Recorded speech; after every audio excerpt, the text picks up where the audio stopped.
तो कहानी शुरू होती है और हम देखते हैं जियांग चुन को, जो कि तियानजो कैंप की तरफ जा रहा था, पर वो रास्ता भूल चुका था। लेकिन तभी उसे कोई मदद के लिए पुकारता है और तभी हम एक बूढ़े आदमी को देखते हैं जो कि एक दरख्त पर चढ़ रखा था और जियांग से हेल्प मांग रहा था। अब ये बात सुन के जियांग अपनी एबिलिटी का यूज करता है और उस बूढ़े आदमी को नीचे उतारता है, और नीचे उतरते ही वो आदमी जियांग से कहता है कि यहाँ से वो बर्ड नेस्ट इतना ऊपर भी नहीं लग रहा था। और ये बात सुनते ही जियांग सोचने लगता है कि हाइट से डरता है और फिर भी वो नेस्ट लेने चला गया। क्या लोग इसी चीज को एक एडल्ट बोलते हैं? लेकिन तभी वो आदमी जियांग से कहता है कि तुमने मेरी जान बचाई है तो मैं तुम्हारे लिए क्या कर सकता हूँ। जिसके जवाब में जियांग उसे तियानजो कैंप का रास्ता पूछता है और वो बूढ़ा आदमी उसे बताता है कि मैं भी वहीं जा रहा हूँ, तो तुम मुझे फॉलो कर सकते हो। अब रास्ते में ही जियांग इस आदमी से पूछता है कि तुम तो अवेकन हो ना, तो तुम अपनी स्वॉर्ड को इन्वेंटरी में क्यों नहीं रखते? जिस पर वो आदमी बताता है कि मैं कोई अवेकन नहीं, बल्कि मैं सिर्फ अपनी स्वॉर्ड के साथ ही ट्रेन करता हूँ। बहुत सालों पहले मेरे पास कोई टैलेंट नहीं था। अब जब मैं अवेकनिंग में फेल हुआ तो मैं सर्वाइव करने के लिए इधर उधर भागने लगा। लेकिन 10 साल के बाद भी मैं सिटी में एक टॉयलेट भी अफोर्ड नहीं कर सकता था। उस वक्त मैं पूरी तरह टूट गया और पहाड़ों में मौत को ढूंढने लगा। पर मुझे यहाँ पर एक ओल्ड हंटर की तरफ से छोड़ा गया एक हट और एक स्वॉर्ड मिली। उस वक्त मैंने डिसाइड किया कि मैं हर दिन पहाड़ों में स्वॉर्ड्समैनशिप को प्रैक्टिस करूंगा, और आखिर 50 साल की ट्रेनिंग के बाद मैंने सडनली कुछ अचीव किया।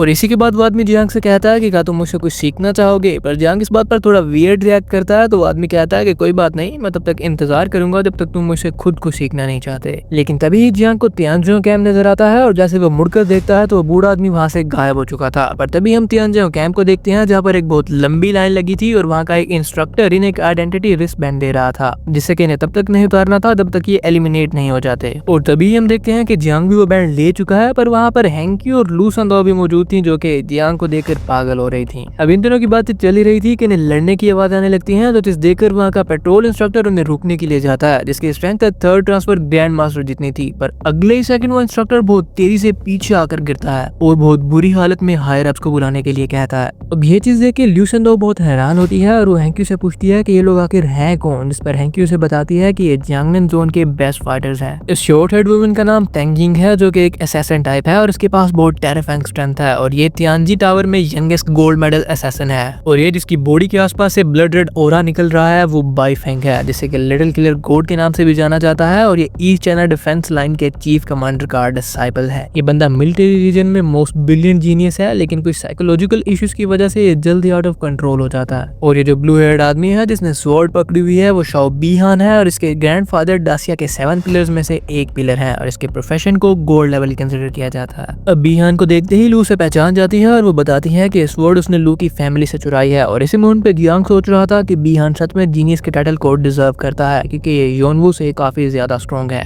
लेकिन तभी हम उस आदमी को देखते हैं जिसे कि इन तीनों जीनियसेस ने घेर रखा था, जिसे कि द इनविंसिबल डिसेंडेंट भी कहा जाता है, जिसका नाम जियांग वूशेंग है। कहा जाता है कि इसके पास 3 प्रोफेशंस है और वो तीनों के तीनों हिडन है। वूशेंग ऑब्वियसली बहुत ज्यादा स्ट्रॉन्ग है और ये तीनों जीनियसेस अपनी कंबाइंड स्ट्रेंथ के साथ भी इसे नहीं हरा पा रहे थे। अब वूशेंग को देखकर जियांग सोचने लगता है कि दासिया की जीनियस में 3rd नंबर पर है, और वो एक मोमेंट के लिए परेशान भी होता है कि क्या इसके इनसेक्ट इन लोगों को संभाल भी पाएंगे कि नहीं। लेकिन तभी हम देखते हैं कि बीहान उनकी तरफ उड़ता हुआ आता है, पर जियांग लू और खुद को बचा लेता है। जियांग चन को देखते ही शाओ बीहान उसे पहचान जाता है और उसे डायरेक्टली कहता है कि मैंने सुना है शाओ योनवू को तुमने मारा है। वैसे मैं भी इस यूजलेस पर्सन को पसंद नहीं करता था, लेकिन तुम्हें भी आज मरना होगा। मैं ओरिजिनली तुमसे लड़ने से पहले वूशेंग को मारना चाहता था, लेकिन अगर तुम यहाँ आ ही गए हो तो पहले तुमसे ही निपटना पड़ेगा। अब ये बात सुनते ही जियांग बीहान से कहता है कि अगर तुम्हारी स्ट्रेंथ उससे अलग भी है तब भी तुम्हारी सारी फैमिली एक जैसी गंदी पर्सनैलिटी रखती है। इस मूवमेंट पे जियांग को जी से किया हुआ प्रॉमिस याद आता है, लेकिन अब उसके पास अपनी पावर्स दिखाने के अलावा और कोई चारा नहीं था। पर तभी इनके दरमियान एक बहुत बड़ी शौक भी आ जाती है, और तभी हमें पता चलता है कि यहाँ के chief instructor heavenly blade king यहाँ पर पहुंच चुके हैं, जो कि इन सबसे कहते हैं कि वो लोग जो लड़ना चाहते हैं उन्हें पहले मेरी इस तलवार को जवाब देना पड़ेगा। अब इस किंग को देखकर जियांग थोड़ा हैरान होता है, क्योंकि वही वियर्ड आदमी था जो कि जियांग को रास्ते में मिला था, और इसकी स्वॉर्ड की सिर्फ एक शॉक वेव ने ही 4 जीनियसेस को इतना शॉक कर दिया था कि वो हिल भी नहीं पा रहे थे, और जियांग के सारे इंसेक्ट्स भी इस अटैक से ऑलमोस्ट डैमेज हो चुके थे। पर तभी वहाँ का वाइस कमांडर यांग गुएंग सीनियर गू से कहता है कि सारे 300 जीनियसेस प्रेजेंट हैं, अब आपको ओपनिंग सेरेमनी होस्ट करनी चाहिए। और इस मूवमेंट पे बीहान सोच रहा था कि मैं फाइनली एक लिविंग लेजेंड से मिले गया। एक बार कैंप स्टार्ट हो जाए तो मैं वूशेंग को हराकर ओल्ड मास्टर पर एक अच्छा इंप्रेशन डालूंगा और उन्हें अपना मास्टर बना लूंगा। पर एट द सेम टाइम वूशेंग भी यही सब कुछ सोच रहा था। लेकिन तभी जियांग लू से पूछता है कि क्या तुम इस पावरफुल ओल्ड मैन को जानती हो? जिस पर लू से बताती है कि वो इसकी कहानियां उसके बचपन से सुनती आ रही है। ये आदमी एक अवेकनर नहीं है, लेकिन ये 7th ट्रांसफर के सील किंग्स के एक ग्रुप को सरपास कर सकता है और जेन एम्पायर का नंबर 1 सील किंग बन सकता है। इनकी एबिलिटीज 8th ट्रांसफर से कंपेयर की जाती हैं, और उन्होंने एक बार एक ड्रैगन को सिर्फ एक ही स्ट्राइक में खत्म कर दिया था। पर तभी हैंकी उसे बताती है कि ये हेवनली ब्लेड किंग उसके ग्रैंडफादर के मोस्ट रिस्पेक्टेड फेलो हैं। इसके ग्रैंडफादर ने इसे हेवनली किंग का डिसाइपल बनने को कहा पर उन्होंने इसे रिजेक्ट कर दिया, जिस बात पर हैंकी को पहले तो बहुत गुस्सा आया, लेकिन उसे बाद में पता चलता है कि जेन एम्पायर के बहुत से इनविंसिबल डिसेंडेंट भी रिजेक्ट हो चुके थे। और ये बात सुनते ही जियांग उनसे कहता है कि क्या तुम लोग श्योर हो ना कि इसका डिसाइबल बनना इतना मुश्किल है। पर हैंकी उसे बताती है कि जहाँ तक उसे पता है जियांग वूशेंग और शाओ बीहान दोनों इस किंग से रिजेक्ट हो चुके हैं और इन दोनों जीनियसेस के पास माइंड ब्लोइंग एबिलिटीज हैं, तो इस बात से अंदाजा लगाया जा सकता है कि इनका डिसाइपल बनना कितना हार्ड है। और यहीं पर ल्यू भी जियांग को बताती है कि शायद आपको ना पता हो, लेकिन ओल्ड मास्टर के अब तक सिर्फ 2 ही डिसाइपल रहे हैं, जो कि 20 साल पहले की बात है। और अब ये सारी बातें सुनकर जियांग काइंड ऑफ रिग्रेट करने लगता है, क्योंकि थोड़ी देर पहले ही खुद ओल्ड मास्टर ने जियांग को अपना मूव सिखाना चाहा पर उसने रिजेक्ट कर दिया। लेकिन तभी वो ओल्ड मास्टर बोलते हैं, मैं तियानजियो कैंप का चीफ इंस्ट्रक्टर हूँ, ग्यू काइटियान। जैसा कि तुम सब जानते हो कि सारे जियांगनन जोन का तियानजियो कैंप पिछले कई सालों से अंडर परफॉर्म कर रहा है, क्योंकि यहाँ की सारी फाइटिंग सिर्फ शो के लिए होती है। अगर तुम लोग इस रियल बैटलफील्ड पर रियल डेंजर्स के सामने अपना सारा दम नहीं लगाओगे तो बिना बोरियल के मारे जाओगे। इस दुनिया में बहुत ज्यादा मॉन्स्टर्स हैं, जिसके लिए हमें और ज्यादा कैपेबल जीनियसेस चाहिए। तो हमारे जीनियसेस की ट्रू एबिलिटीज दिखाने और इस सिलेक्शन को बेटर बनाने के लिए मैंने इस साल के तियानजियो कैंप के लिए एक नया रूल सेट किया है, डेथ क्वोटा। अब ये बात सुन के बाकी के प्लेयर्स शॉक हो जाते हैं, क्योंकि डेथ क्वोटा पहले तियानजियो कैंप्स की हिस्ट्री में कभी भी नहीं हुआ था और सिर्फ यहाँ पर काफी पावरफुल जीनियसेस थे तो यहाँ पर काफी तबाही मच सकती थी। लेकिन तभी ओल्ड मास्टर कहते हैं कि टेस्ट के हर राउंड में तुम में से 10 लोग मरेंगे, अगर कोई छोड़ना चाहता है तो वो अभी जा सकता है। अब ये बात सुनकर प्लेयर्स काफी डर गए थे, क्योंकि वो मरना भी नहीं चाहते थे और वो बेइज्जती से बचने के लिए छोड़ना भी नहीं चाहते थे। पर वूशेंग बिल्कुल ओपोजिट सोच रहा था, क्योंकि उसे लग रहा था कि इस रूल को काफी पहले ही अनाउंस कर देना चाहिए था। और बीहान भी कुछ ऐसे सोच रहा था, क्योंकि वो जियांग को काफी पहले से मारना चाहता था, पर जियांग भी बीहान को मारना चाहता था, तो उसके लिए भी ये रूल काफी ठीक था। लेकिन तभी हम देखते हैं कि किसी भी जीनियस ने इस कैंप को नहीं छोड़ा था, जिसे देखकर वो ओल्ड किंग थोड़ा खुश हो रहे थे। और तभी वो इस कैंप की असेसमेंट को शुरू करते हैं और कहते हैं कि फर्स्ट राउंड में 300 लोग हैं और तुम में से आधे एलिमिनेट हो जाएंगे। इस कैंप में 150 एडवांसमेंट फ्लैग्स रैंडमली छुपाए गए हैं। मुझे इस बात की परवाह नहीं कि तुम कौन से मेथड यूज करते हो, पर ये राउंड दूसरे दिन सुबह 6 बजे खत्म होगा और जिनके पास फ्लैग्स होंगे सिर्फ वही आगे बढ़ेंगे। कॉन्फिडेंस के साथ लड़ो, कॉन्फिडेंस के साथ मारो, अकेले लड़ो या फिर मिलकर। अगर तुम चाहो तो तुम इस कैंप की धज्जियां भी उड़ा सकते हो। इन शॉर्ट, मुझे अपनी हैवानियत दिखाओ। अब ये बात सुनते ही सारे प्लेयर्स फ्लैग्स को ढूंढने के लिए जाने लगते हैं, लेकिन जियांग चिन के रास्ते में शाओ बीहान आ जाता है, जिसे देखते ही जियांग लू और हैंक्यू को वहां से जाने के लिए कहता है और बीहान के साथ वो खुद लड़ने वाला था। और तभी बीहान जियांग से कहता है कि तुम्हारे जैसा न्यूबी जो कि सेकंड ट्रांसफर भी नहीं है वो हीरो बनना चाहता है। जिस पर जियांग उसे तो चुप कराता है, पर वो सोच रहा था कि बीहान की स्वर्ड एनर्जी पावरफुल तो है, लेकिन ये योनू से काफी ज्यादा कम है। मैं पहले से ज्यादा स्ट्रॉन्ग तो बन चुका हूँ, लेकिन मैं नहीं जानता कि मैं इससे निपटने के लिए सिर्फ पॉइजन को यूज करूंगा या मुझे अपने इंसेक्ट भी अनलीश करने पड़ेंगे। लेकिन तभी बीहान जियांग पर अटैक कर देता है, जिसे कि जियांग डोज करता है। पर तभी वहां पर तेंगिंग आ जाती है, जो कि बीहान से कहती है कि क्या तुम बीफेंग से किया एग्रीमेंट भूल चुके हो? हमने इस बात पर एग्री किया था कैंप स्टार्ट होने के बाद हम मिलकर वूशेंग को मारेंगे, और तुम यहाँ इतने छोटे मैटर सोल्व कर रहे हो। क्या तुम इस चीज के एक्सक्यूज बनाकर छुपना चाहते हो कि तुम वूशेंग से डरते हो? जिस पर बीहान कहता है कि मैं उससे नहीं डरता। और तभी वो लोग वूशेंग की तरफ जाने लगते हैं, पर जियांग सोच रहा था कि मुझे क्यों ऐसा लग रहा है कि तेंगिंग ने खुद इंटेंशनली मेरी हेल्प की है। और यहीं पर हमें पता चलता है कि तेंगिंग तेंजिन की नीस है, जैसे कि तेंजिन ने जियांग का सीक्रेटली ध्यान रखने के लिए कहा था। पर तेंगिंग अपनी करंट एबिलिटीज के साथ बीहान से डायरेक्टली लड़ नहीं सकती थी, बल्कि वो बस उसका ध्यान भटका सकती थी। लेकिन तभी हम एक आदमी को देखते हैं जो कि बीहान को कुछ फ्लैग्स ऑफर कर रहा था अपनी लॉयल्टी प्रूव करने के लिए। पर बीहान उससे कहता है कि मुझे इसकी कोई जरूरत नहीं है, अगर तुम सच में अपनी लॉयल्टी प्रूव करना चाहते हो तो मेरा एक काम करो। जिस पर वो सबॉर्डिनेट तैयार हो जाता है। और अब तेंजिंग सोच रही थी कि जियांग चिन को इससे अकेले डील करना पड़ेगा, लेकिन उसे उम्मीद थी कि हैंक्यू और लू उसे बचा लेंगी।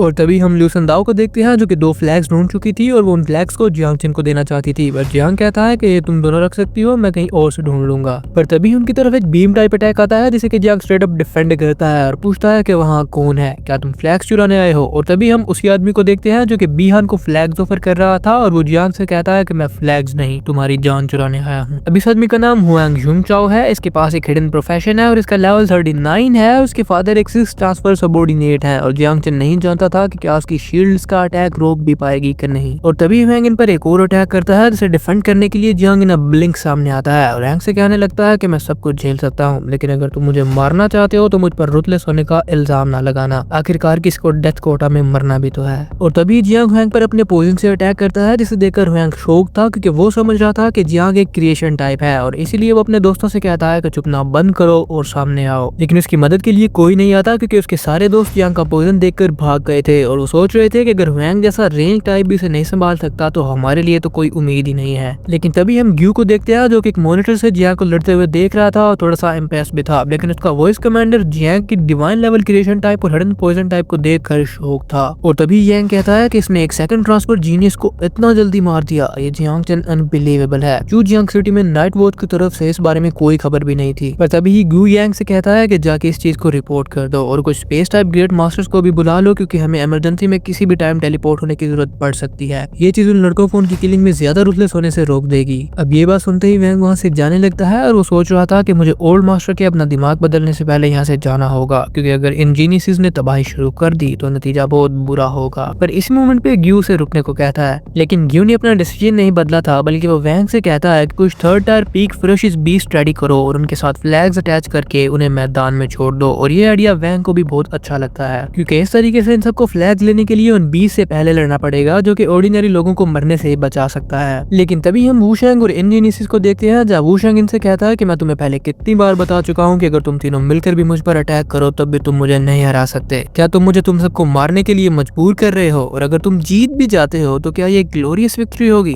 अब इस बात पर बियॉन कहता है कि माना कि 3-1 है और इसमें कोई ग्लोरी नहीं होगी, लेकिन किसी और से फाइट करना इतना इंटरेस्टिंग नहीं है। और तभी इन सबके सामने नोटिफिकेशन शो होता है कि player 091 Huang Jungchao is eliminated and killed, जिसका एलिमिनेटर जियांग चन है। और ये चीज देखते ही बियॉन सोचने लगता है कि अगर हुआंग की एबिलिटीज ऑर्डिनरी भी थी तब भी वो एक अच्छा सेकंड ट्रांसफर था और इस तियानजियांग कैप में एटलीस्ट टॉप 50 था और वो युआन से भी काफी ज्यादा स्ट्रॉन्ग था, लेकिन वो इतने शॉर्ट टाइम में मर कैसे गया? और तेंगिंग भी सोचने लगती है कि ये ठीक नहीं है क्योंकि आर्ट ने मुझसे कहा था कि जियांग चन बस एक 26 क्रिएशन टाइप है, तो उसने आखिर एक लेवल 39 कॉम्बैट टाइप को इतना जल्दी कैसे मार दिया? इवन मैं भी उसे इतना जल्दी ना मार पाती। और यहीं पर बाईफैंग बोलता है कि लगता है तियानजियांग कैंप में एक हिडन क्राउचिंग टाइगर है और वूशैंग भी बोलता है कि देखो यहाँ पर एक और एक्सपर्ट है, क्या तुम सब उसे मारने नहीं जाओगे? लेकिन तभी इनके सामने एक नोटिफिकेशन आता है कि 10 थर्ड टायर फेरोशियस बीस्ट को मैदान में छोड़ दिया गया है और वो सब अपने साथ 3 फ्लैग्स कैरी करते हैं। जिनके पास ये फ्लैग ज्यादा होंगे और एडिशनल रैंकिंग वेट मिलेगा और रैंकिंग में टॉप 10 को रिवॉर्ड मिलेगा, जिनमें से फर्स्ट प्लेस को 100 मिलियन और बाकी की हर प्लेस पे 10 मिलियन कम होंगे। अब ये बात सुनते ही वो तीनों वहाँ से फौरन निकलते हैं और वूशैंग सोच रहा था कि लगता है ओल्ड किंग ने कुछ नए खिलौने दिए हैं, तो ठीक है अगर हम कम्पीट कर रहे हैं तो देखते हैं ज्यादा फ्लैग्स कौन लेता है। और इस मोमेंट पे जियांग भी सोच रहा था कि हमने जस्ट अभी कैंप असेसमेंट शुरू ही की है और फर्स्ट प्लेस को 100 मिलियन मिलने वाले हैं। ये तियानजियांग कैंप काफी जनरस है, अगर मैं कैंप एंट्री असेसमेंट में फर्स्ट प्लेस ले लेता हूँ तो दोबारा रिप्रोड्यूस करना काफी इजी होगा। लेकिन तभी जियांग के सामने एक बीस्ट आ जाता है, जिसे देखकर जियांग थोड़ा हैरान होता है और हैंकी उसे बताती है कि एक लेवल 80 या 90 थर्ड ट्रांसफर ग्रैंड मास्टर के बराबर है। और तभी ल्यू बोलती है कि लगता है ये बीस्ट अभी भी पैरालाइज स्टेट में है, हम इस चांस को ले सकते हैं। पर जियांग कहता है कि नेचुरल है, तुम दोनों कहीं दूर छुप जाओ। लेकिन तभी वहाँ पर शाओ बीहान आ जाता है जो कि जियांग की थोड़ी तारीफ करता है और उससे कहता है कि ना सिर्फ तुमने हुआंग को इतना जल्दी मारा बल्कि अब तुम मेरे फ्लैग भी चुराना चाहते हो। मैंने तुम्हें पहले अंडर एस्टिमेट किया था, लेकिन लगता है अब मेरे पास तुम्हें मारने के अलावा और कोई चॉइस नहीं है। अब इस बात को सुनने के बाद जियांग चन अपना पोजन अनलिश करता है और शाओ बीहान से कहता है कि अगर तुम लड़ना चाहते हो तो फालतू की बातें बंद करो। लेकिन तभी बीहान अपनी heaven and earth wind dragon slash से अटैक करता है, जिससे जियांग का पोजन टूट जाता है। और इस पॉइंट पे बीहान कहता है कि मैंने सुना है कि पोजन टाइप से लड़ना बहुत मुश्किल है, लेकिन ये मेरी स्वॉर्ड विंड के सामने कुछ भी नहीं। अब ये चीज देखकर हिंक्यू कहती है कि ये ठीक नहीं है, स्ट्रॉन्ग विंड पोजन को काउंटर कर सकती है, जियांग खतरे में है, हमें उसकी हेल्प करनी चाहिए। लू से कहती है कि जियांग का पोजन नॉर्मल नहीं है, अगर हम ज्वाइन करते हैं तो हम सिर्फ उस पर बोझ बनेंगे। लेकिन तभी जियांग अपना पोजन में ड्रैगन अनलीश करता है, जिसे देखते ही बीहान कहता है कि ये पोजन डिस्प्लेस नहीं हो सकता तो मैं इसे घेर लूंगा। और तभी वो अपनी फॉरबिडन टेक्निक लोटस स्वॉर्ड का यूज करता है और उस मिस्ट ड्रैगन को घेर लेता है। अब ये चीज देखकर जियांग सोच रहा था कि इसके स्वॉर्ड एनर्जी के विजन ब्लॉक करने की वजह से मेरे लिए डिवोर करना और भी ज्यादा आसान हो रहा है। और तभी हम देखते हैं कि लिटिल लाइन बीहान की सारी एनर्जी एब्जॉर्ब कर रही थी और इस पॉइंट पे जियांग लिटिल से बीहान की टेक्निक को तोड़ने के लिए कहता है और तभी लिटिल उसकी स्वॉर्ड लोटस को तोड़ देती है, जिससे बीहान को काफी डैमेज आता है। और अब वो सोच रहा था कि ये मुमकिन कैसे है, आखिर ऐसा कौन सा पॉइजन है जो कि स्वॉर्ड एनर्जी को तोड़ सकता है। पर तभी बीहान अपनी लाइफ शेड एक्टिवेट करता है, जिसे देखकर जियांग सोच रहा था कि शॉ फैमिली ने फिर से ये कर दिया। पर क्योंकि ये बैटल हर कोई देख रहा था तो अपने इंसेक्ट्स की उसकी ट्रू फॉर्म को नहीं दिखा सकता था। और तभी जियांग लू से सारे एरिया के आसपास एक इटरनल शील्ड लगाने को कहता है, जिससे कुछ टाइम के लिए इन्हें कोई भी नहीं देख सकता। और ये बात सुनने के बाद लू ऐसा ही करती है, जिससे उसकी काफी एनर्जी लो हो जाती है। और अब जियांग बीहान से कहता है कि शाओ बीहान, गेस करो योनवू कैसे मरा। लेकिन बीहान कहता है कि तुम उस ट्रैश की लाइफ जेड को मेरे साथ कैसे कंपेयर कर सकते हो, क्या तुम इतने नाइव हो। पर तभी जियांग चेन लिटिल नाइन को उसकी जेड तोड़ने का ऑर्डर देता है, जिसके बाद लिटिल नाइन धड़ाधड़ उस पर अटैक करती है। लेकिन तभी वहां पर मौजूद बीस्ट भी अब होश में आ चुका था, और इस बीस्ट के जागने के बाद अब जियांग के पास अपनी फुल पावर यूज करने के अलावा और कोई चारा नहीं था।